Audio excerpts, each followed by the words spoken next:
Good morning, students of 4th class. Today we will do worksheet number 2 of chapter 10. आज हम chapter 10 की worksheet number 2 करेंगे और let's try के भी कुछ questions करेंगे. So let's begin. ये हमारा chapter 10 है. इसमें हमने previous वीडियो में जो है कुछ questions किए थे. अब आज हम देखते हैं worksheet 2. इसमें है calculate and complete the table. इसमें हमको टेबल को कंप्लीट करना है. तो इसमें आपको कुछ फॉर्मूलेज लिखने हैं. अगर आपको सेलिंग प्राइस निकालनी है तो उसका फॉर्मूला है cost price plus profit. Loss निकालना है तो cost price minus selling price. अगर प्रॉफिट निकालना है तो selling price minus cost price, और सेलिंग प्राइस निकालना है तो कॉस्ट प्राइस माइनस लॉस. अगर अब हमारे पास गिवन है कॉस्ट प्राइस और प्रॉफिट, अगर कॉस्ट प्राइस और प्रॉफिट हमारे पास गिवन है तो क्या निकालेंगे हम उससे सेलिंग प्राइस. तो कॉस्ट प्राइस और प्रॉफिट को प्लस करेंगे तो हमारी आ जाएगी ये सेलिंग प्राइस. इसका फॉर्मूला है. सेलिंग प्राइस निकालनी होती है तो कॉस्ट प्राइस और प्रॉफिट को प्लस करते हैं. अब हमारे पास है कॉस्ट प्राइस और सेलिंग प्राइस. लेकिन अगर हमारे पास कॉस्ट प्राइस और सेलिंग प्राइस दोनों गिवन हो और उसमें अगर कॉस्ट प्राइस अगर ग्रेटर हो, कॉस्ट प्राइस जो है क्या हो ज्यादा हो, तो उस केस में हमें क्या होता है लॉस होता है. तो इसमें से अगर हम इसको सब्ट्रैक्ट करेंगे तो ये हमारा लॉस निकल जाएगा. ऐसे अगर कॉस्ट प्राइस और सेलिंग प्राइस गिवन है लेकिन यहाँ सेलिंग प्राइस बढ़ी है, यहाँ पे कॉस्ट प्राइस ज्यादा थी, अगर कॉस्ट प्राइस ज्यादा हो सेलिंग प्राइस से तो लॉस, और अगर सेलिंग प्राइस ज्यादा हो कॉस्ट प्राइस से तो प्रॉफिट. तो इसमें हम क्या करते हैं, सेलिंग प्राइस में से जो है कॉस्ट प्राइस को माइनस कर देते हैं. अगर प्रॉफिट निकालना है तो सेलिंग प्राइस में से कॉस्ट प्राइस को माइनस कर देते हैं.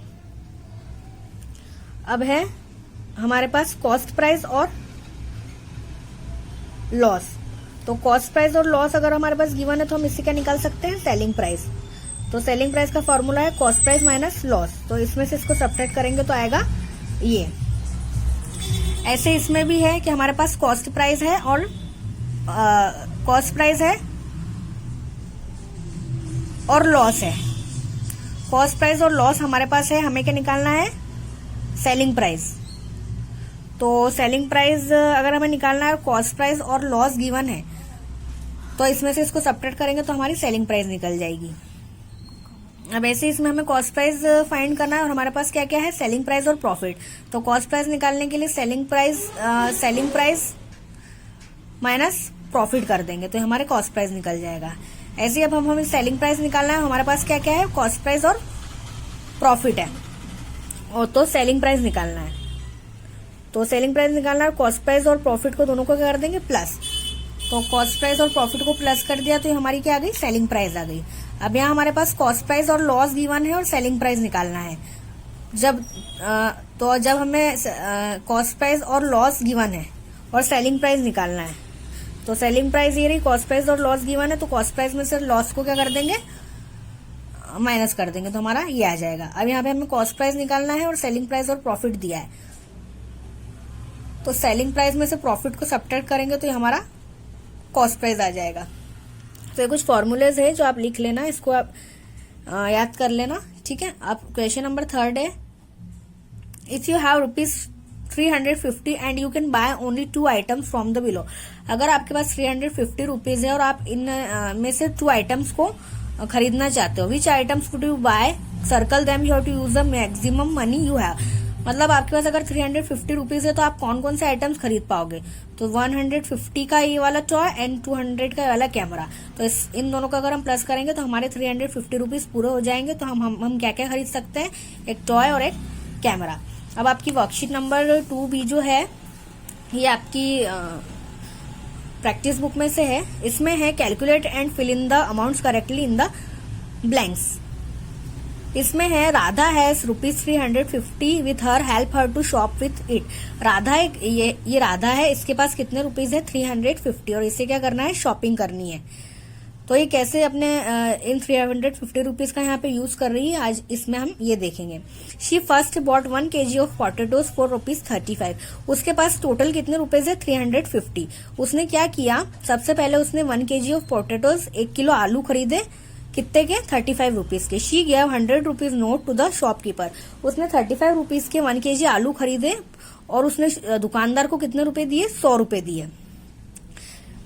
300 में से 100 रुपए उसने किसको दे दिए दुकानदार को, और 100 रुपए में से उसने 35 रुपीज के आलू खरीदे.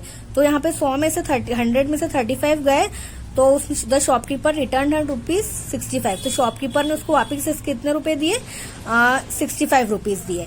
तो यहाँ उसने 100 रुपीज लिए, 350 में से 100 रुपीज दे दिए थे, तो उसके पास कितने रुपीज बचे, 65। तो यहाँ पे बचेंगे 100 रुपए का नोट दिया, अगर 350 में से 100 रुपए का नोट दिया तो यहाँ कितने रुपए बचे उसके पास, 250 रुपीज। और 100 रुपीज में से वापस कितना है उसके पास, 65। तो अगर उसने इन दोनों को, तो उसके पास यहाँ कितने रुपए बचे, 350 में से 315। While walking down the lane, she saw a lady selling. She bought a braid of her hair for half of ₹20। अब उसने क्या किया कि जाते हुए उसने एक she bought a bread for her hair, एक जो नकली बाल जो होते हैं वो चोटी वो खरीदी, हाफ ऑफ ₹20। 20 का आधा कितना होता है, 10। All together the amount of money that Radha has paid is ₹10। तो 20 का आधा कितना, 10। And out of ₹350 305 is left with हर। यहाँ उसके पास पोटैटो खरीदने के बाद उसके पास 315 रह गए थे, और उसने 315 में से क्या किया, 10 रुपीज जो है वो क्या ले ली, ब्रेड, हेयर, बालों की चोटी। तो उसने 315 में से 10 रुपीज और दे दिए, तो उसके पास कितने रुपए बचे, 305। अब उसने क्या किया, then she bought a bag for her daughter of ₹225। उसके पास अब 305 रुपीज बचे थे, उसमें से उसने क्या किया, 225 का क्या ले लिया, बैग ले लिया। तो अब उसने 300 में से 225 का बैग लिया, तो उसके पास कितने रुपीज बचे, 80 रुपीज बचे। She also wanted to buy 1 kg of apple with a unit price of ₹84। Does she have enough money to buy them? अब उसके पास 80 रुपीज ही बचे और वो चाहती है कि 1 kg एप्पल खरीद ले, जो कि कितने के हैं, 84 रुपीज के। लेकिन उसके पास तो 80 रुपीज ही है, तो क्या वो 1 kg एप्पल्स खरीद सकती है क्या? जब उसके पास 80 रुपीज है और 84 के एप्पल खरीदने 84 रुपीज की 1 kg एप्पल से तो क्या खरीद पाएगी क्या? तो नो, नहीं खरीद पाएगी। क्यों? क्योंकि उसके पास सिर्फ 80 रुपीज है। Can she buy a half of kilo? वो 1 kg तो नहीं खरीद सकती, लेकिन क्या वो हाफ kg ले सकती है, आधा किलो ले सकती है। तो 84 का हाफ कितना होता है, 42। तो कितने रुपए देगी वो, 42, और आधा किलो एप्पल्स ले लेगी। How much money will she will left with? तो उसके पास जो है 80 रुपीज थे, 80 में से उसने क्या किया, 42 के तो एप्पल खरीद लिए हाफ kg, तो उसके पास कितने रुपए बचे, 38। She will need to pay half of money left with her to take a rickshaw back home. उसने क्या किया, जो 38 जो रुपीज थे उसमें से 38 के आधे जो है वो किसको दिए, रिक्शा वाले के लिए, घर जाने के लिए। तो वो रिक्शा वाले को कितने देगी, 38 का हाफ, आधा कितना होता है, 38 को अगर आप 2 टुकड़ों में डिवाइड करोगे अगर, तो 38 का आधा होता है 19 एंड इज लेफ्ट विथ ₹19। और उसके पास 38 में से 19 रुपीज रिक्शा वालों को दिए, तो उसके पास कितने रुपए बचे, 19। तो आपकी वर्कशीट 2A आपको वर्कबुक में से और वर्कशीट 2B प्रैक्टिस बुक में से करनी है। और आपके जो है लेट्स ट्राई 6 के ही ये कुछ क्वेश्चन है जो आपको अपनी मैथ्स कॉपी में नोट करने हैं। तो इसका फर्स्ट क्वेश्चन है, Maya bought bananas at ₹120 a dozen. Maya ने क्या किया, बनाना खरीदे कितने रुपीज के, 120 रुपीज के अ डजन। मतलब एक दर्जन में कितने बनाना अकेले आते हैं, 12। ये चीज आपको याद रखनी है। She sold the bananas for ₹15 each. उसने 120 रुपीज के 1 डजन बनाना खरीदे, और उसने क्या किया, जो बनाना उसने खरीदे थे उसमें से हर बनाना को कितने रुपए में बेचा, 15 रुपीज में। तो व्हाट इज हर प्रॉफिट? तो 1 डजन में कितने बनाना आते हैं, टोटल 12। और उसने हर एक बनाना जो था 12 बनाना, तो इसमें सारे एक एक करके एक बनाना को कितने रुपए में बेचा, 15 रुपीज में। तो 15 और 12 का मल्टीप्लाई किया तो यहाँ कितने हो गए, 180। तो ये यहाँ 120 क्या थी, कॉस्ट प्राइस थी। और जो चीज हम खरीदते हैं वो क्या होती है, कॉस्ट प्राइस। और जिसमें हम बेचते हैं वो क्या होती है, सेलिंग प्राइस। सेल करना मतलब बेचना। तो 120 में उसने बेच दिए, तो उसको व्हाट इज हर प्रॉफिट? उसे क्या प्रॉफिट हुआ?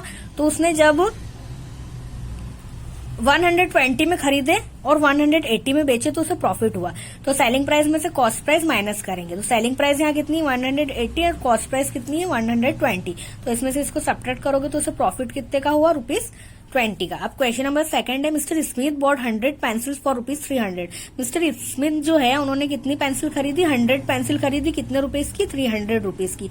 एंड सोल्ड ईच फॉर 2 और उन्होंने हर एक पेंसिल को कितने रुपए में बेच दिया, 2 रुपए में। तो फाइंड इज लॉस और प्रॉफिट, तो उन्हें लॉस हुआ या प्रॉफिट हुआ हमें ये बताना है। तो cost price of 100 pencils, bought मतलब होता है खरीदना, खरीदना मतलब cost price.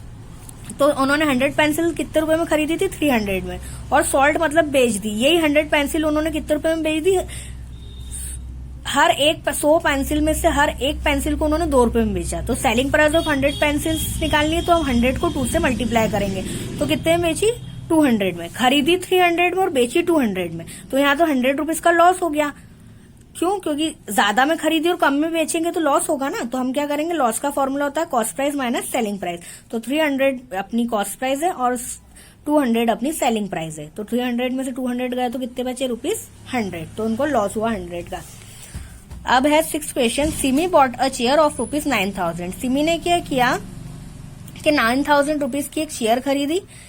She sold it at a profit of ₹123। उसने 123 के प्रॉफिट पर उसे बेच दिया। तो सेलिंग प्राइस बतानी है। और तो जब हमारे पास खरीदना मतलब कॉस्ट प्राइस और प्रॉफिट दोनों गिवन है तो हम सेलिंग प्राइस निकाल लेंगे। सेलिंग प्राइस का फॉर्मूला होता है कॉस्ट प्राइस प्लस प्रॉफिट। तो कॉस्ट प्राइस की जगह हमने लिखा 9,000 और प्रॉफिट की जगह लिखा 123 और इनको प्लस कर देंगे तो हमारा क्या आ जाएगा, सेलिंग प्राइस आ जाएगी। तो ये आपका चैप्टर नंबर 10 है, इसमें वर्कशीट है और ये आपको अपनी मैथ्स कॉपी में करना है। Okay, thank you.